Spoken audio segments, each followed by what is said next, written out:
नमस्कार। मेरे लेखा परीक्षा चैनल में आप सबका स्वागत है। मेरा नाम है एस.एम. सोरेन। मैं प्रिंसिपल एजी राजस्थान जयपुर कार्यालय से सीनियर ऑडिट ऑफिसर के पद से हाल ही में रिटायर हुआ।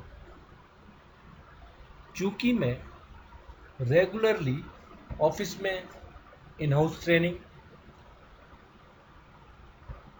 इंस्टीट्यूशंस में, ओटीएस में विभिन्न विषयों पर ट्रेनिंग देता रहा हूँ, ऑडिट और अकाउंट्स के संबंध में और एडमिनिस्ट्रेटिव विषयों पर। इसलिए मुझे आप सभी लोगों ने,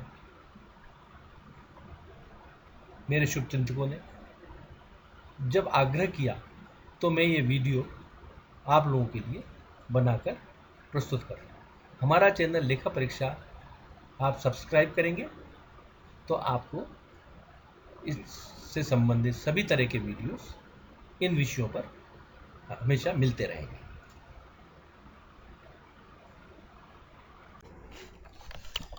हमने अपने पिछले सेशन में रिस्क क्या है इसके बारे में डिस्कस किया था।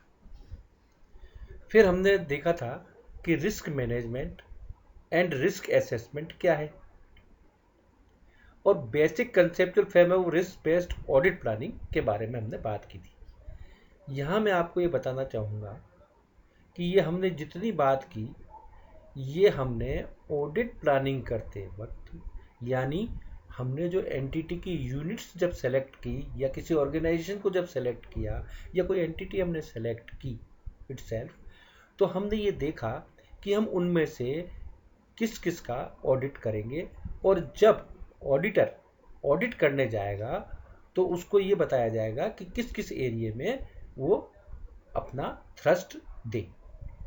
तो इस तरह से वो अपना बेस ध्यान उन फाइनेंशियल स्टेटमेंट्स पे देगा जो कि मेजर है, जो कि इंपॉर्टेंट है।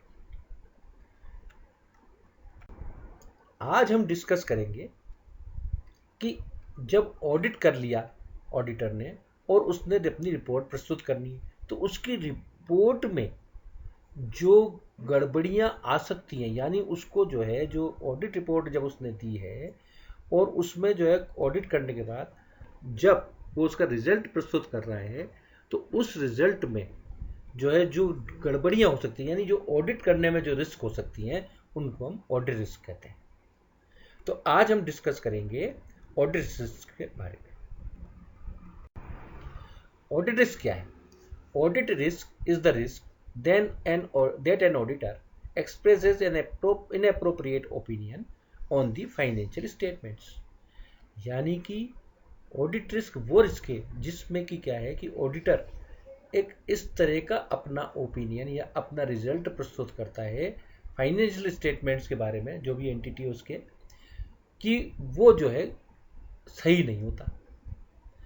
अब इसके एग्जांपल्स के रूप में हम ले सकते हैं कि जैसे issuing an unqualified audit report where a qualification is reasonably justified, यानी जहां उनको ये देखना था कि वास्तव में जो है ये हम अनक्वालिफाइड ऑडिट रिपोर्ट जो दे रहे हैं, यानी अनक्वालिफाइड ऑडिट रिपोर्ट का मतलब होता है कि वो ऑडिट रिपोर्ट जिसमें उसने बिना जो है हर चीज़ उसने देखी और कहा कि साहब ये जो फाइनेंशियल स्टेटमेंट है ये true and fair view of the entity प्रस्तुत करते हैं, लेकिन वास्तव में ऐसा होता नहीं है।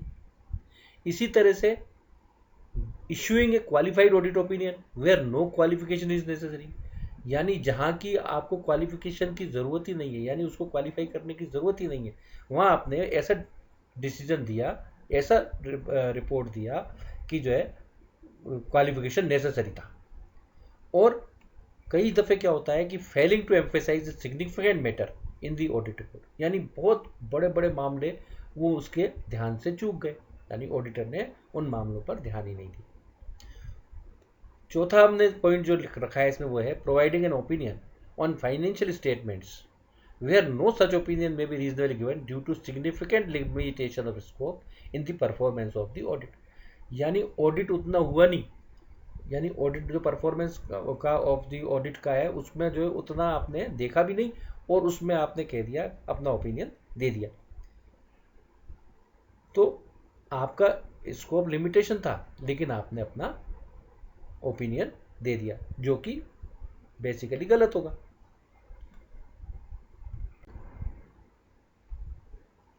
जो ऑडिट रिस्क है वो may be considered as the product of the various risks which may be encountered in the performance of the audit. In order to keep the overall audit risk of engagements below acceptable limit, the auditor must assess the level of risk pertaining to each component of audit risk. यानी audit risk जो है 3 risk से मिलकर बनता है। पहली होती है इनहेरेंट रिस्क, दूसरी होती है कंट्रोल रिस्क और तीसरी होती है डिटेक्शन रिस्क। यानी इन तीनों का जो प्रोडक्ट है वो है ऑडिट रिस्क। अब हम जानते हैं के बारे में। तो इनहेरेंट रिस्क क्या होती है? Inherent risk is the risk of a material misstatements in the financial statements arising due to error or omission as a result of factors other than the failure of controls. यानी कि आपने control लगाए हुए हैं कि नहीं लगाए हुए हैं इसका कोई फर्क नहीं पड़ता, लेकिन वो इनहेरेंट होती हैं एंटिटी में ऐसी रिस्क। यानी कि उसको जो है कोई भी डिटेक्ट नहीं कर सकता जब तक कि उसको अच्छी तरह से देखा नहीं जाए। और inherent risk is generally considered to be higher where a high degree of judgement and estimation is involved or where transaction of entity are highly complex. वहाँ पर जो है इनहेरेंट रिस्क सबसे ज़्यादा होती है जहाँ पर कि जो है हायर डिग्री ऑफ जजमेंट और एस्टिमेशन इन्वॉल्व होता है और जहाँ पर की जो ट्रांजेक्शन है एंटिटी के वो हाईली कॉम यानी कॉम्प्लेक्स उनकी प्रकृति होती है जो उनके ट्रांजेक्शन होते हैं। यानी उसको इतनी आसानी से नहीं जो है डिफाइन किया जा सकता जो उसके ट्रांजेक्शन है उनको। इसके बाद आता है control risk. Control risk is the risk of material misstatement in the financial statements arising due to absence or failure in the operation of relevant control of the entity। यानी जो एंटिटी में जो कंट्रोल्स हैं, जितने भी controls हैं जो management को लागू करने हैं, जैसे इंटरनल कंट्रोल है, जैसे इंटरनल ऑडिट है, जैसे फ्रॉड एंड एरर के मामले में उसको डिटेक्ट करने के टूल्स हैं, वो उन्होंने कंपनी में लगाए हुए ही नहीं, यानी अपनी एंटिटी में लगाए हुए ही नहीं है। तो उस जगह पर कंट्रोल रिस्क बहुत हाई हो जाती है। अब ऑडिटर ने जब ये देखा कि जो है मतलब मिस स्टेटमेंट करा उसने और उसने बताया कि यहाँ पर कंट्रोल लागू थे जबकि लागू ही नहीं थे कंट्रोल, तो इस तरह की रिस्क जो है जहाँ उसने देखा ही नहीं कि control weather internal control internal audit were present और नॉट, तो ये जो है रिस्क होती है कंट्रोल रिस्क, उसने बिना देखे रिपोर्ट दे दिया। और असेसमेंट ऑफ कंट्रोल रिस्क में भी higher for example in case of small size entity. Control risk का ज़्यादा से ज़्यादा जो है मतलब मामले तब होंगे, एग्जांपल तब होंगे जबकि सेग्रीगेशन ऑफ ड्यूटीज़ नहीं है, कंपनी छोटी है या यूनिट छोटी है या इकाई छोटी है। वहाँ पर क्या होगा कि फाइनेंशियल स्टेटमेंट्स में जो है प्रिपेयर किए जा रहे हैं किसी जो है इंडिविजुअल को द्वारा, कोई जो है उनको टेक्निकल नॉलेज नहीं है जो फाइनेंशियल स्टेटमेंट तैयार कर रहा है उसको अकाउंटिंग और फाइनेंस की, तो ऐसी जगहों पर कंट्रोल रिस्क बहुत ज़्यादा होगी। तो ऑडिटर को सबसे पहले ये ध्यान रखना पड़ेगा अपना स्टेटमेंट या ओपिनियन देने से पहले कि वहाँ पर ये सारी की सारी कंट्रोल रिस्क मौजूद थी कि नहीं थी। यदि कंट्रोल रिस्क मौजूद हैं तो उनको सबको बड़े ध्यान से देखना पड़ेगा। इसके बाद आता है डिटेक्शन रिस्क। अब detection is the risk that the auditors fail to detect a material misstatement in the financial statements. यानी कि फाइनेंशियल स्टेटमेंट्स में ऑडिटर ने खुद ही जो है कोई ओमिशन कर दी या चूक कर दी और उसने डिटेक्ट नहीं कर पाया, वो उसने जो प्रोसीजर लगाया था डिटेक्ट करने का मटेरियल मिसस्टेटमेंट को फाइनेंशियल स्टेटमेंट में, वो जो है सही नहीं था, या उसने जो ओमिशन कर दिया या मिस एप्लीकेशन कर दिया उसने, या क्रिटिकल ऑडिट प्रोसीजर उसने जो यूज़ किए वो उससे रिलेटेड ही नहीं थे कि वो जो है ऑडिटर उससे जो उसको गलतियों को डिटेक्ट कर पाता। तो some detection risk is always present due to the inherent limitation of the audit, such as the use of sampling for the selection of transaction. यानी आपने जो सैंपल साइज चुना, वो सैंपल साइज ऐसा था कि जो कि होल को रिप्रेजेंट ही नहीं करता था, या किसी ऐसे एरिया में आपने सैंपल ही नहीं लिया जहाँ की आपको सैंपल लेना था। तो वो रिस्क जो है डिटेक्शन रिस्क, यानी डिटेक्शन करने में जो है जो गलत गड़बड़ियाँ थी उनको कामयाब नहीं हो पाया, और उसने रिपोर्ट में जब दिया तो उसको शो ही नहीं किया। इसको हम डिटेक्शन रिस्क कहते हैं। अब इनका असेसमेंट करने के लिए क्या करना पड़ेगा? यदि आपको इनहेरेंट रिस्क का असेसमेंट करना है तो जो फैक्टर कंसीडर करने पड़ेंगे वो हैं economy, the industry and previously known miss statements, level of inherent risk for each audit area. ये आपको देखना पड़ेगा। कंट्रोल रिस्क को एसेस करने के लिए क्या करना पड़ेगा आपको कि whether there are segregation of duties or not, adequate documents and reports are there or not, physical control of assets and reports है कि नहीं है। यानी इन सब चीज़ों को आपको देखना पड़ेगा कि ये सारी की सारी जो गतिविधियां हैं वो उस एंटिटी में लागू हुई हैं या नहीं हुई हैं।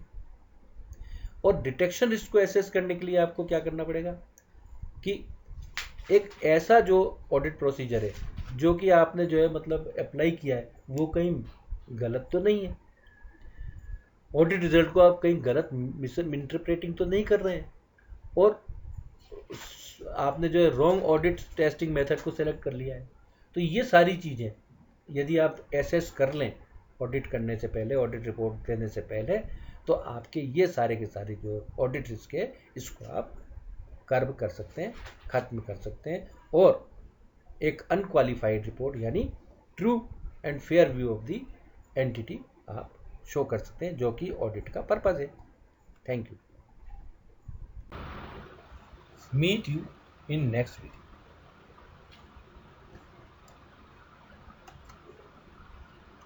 अगर आपको हमारा ये वीडियो पसंद आया हो तो इसे लाइक, शेयर और सब्सक्राइब जरूर करें, और बेल का आइकन को दबाना न भूलें। हमें कमेंट करके बताएं कि आप और किस विषय पर जानकारी प्राप्त करना चाहेंगे, और यदि कोई सुझाव हो तो उन्हें भी कमेंट कर हमें बताएं। धन्यवाद।